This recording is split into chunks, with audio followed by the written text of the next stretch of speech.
Hello, welcome to my channel. This video is basically going to be about crank arm length with me just sitting here talking.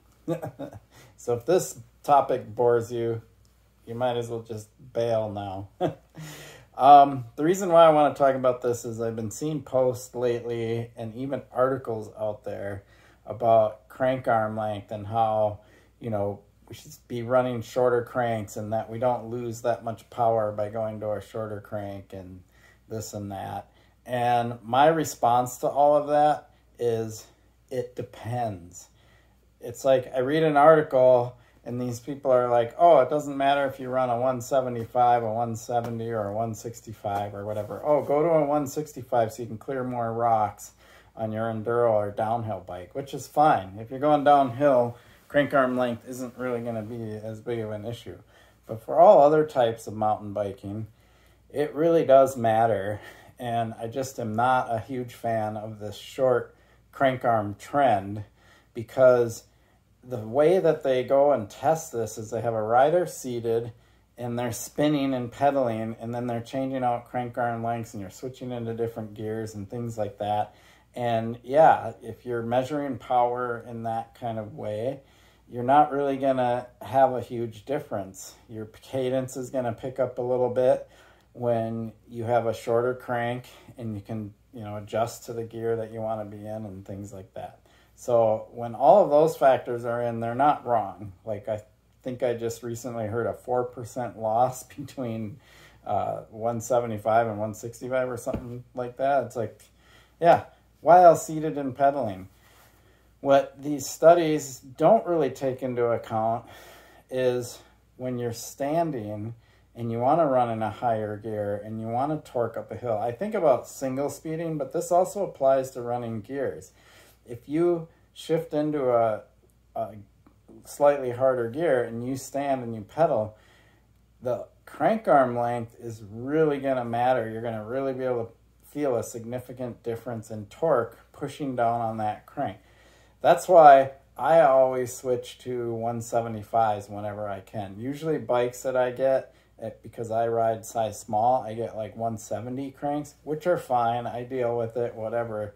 But ideally, I prefer 175s, and I'm only 5'7".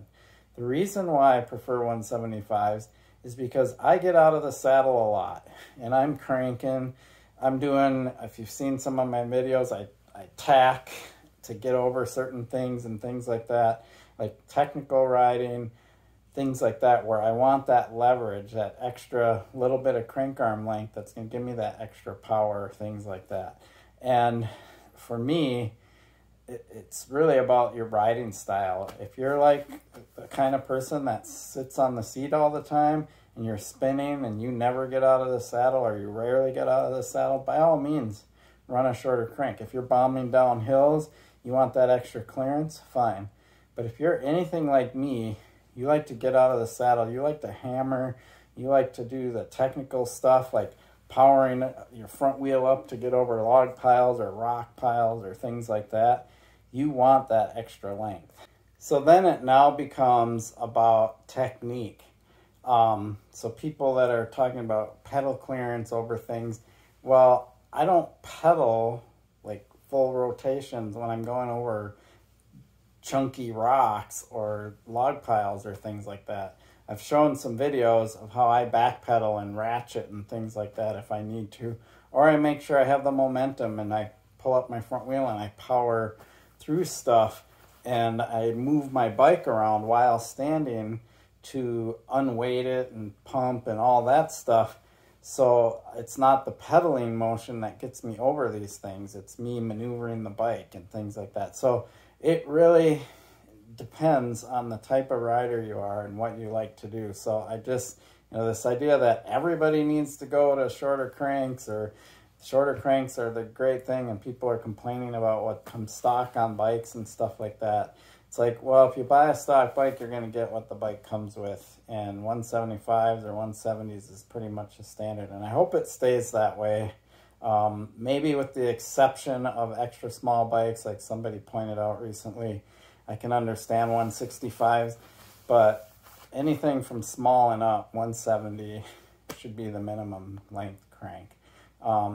Anyway, it's kind of my little rant today is like, you know, people like to do all these trends, but if bikes start coming with super short cranks and their concept is, oh, you don't lose that much power or whatever, it's going to annoy the heck out of me. Anyway, really appreciate your support for my channel. Please like and subscribe. Peace.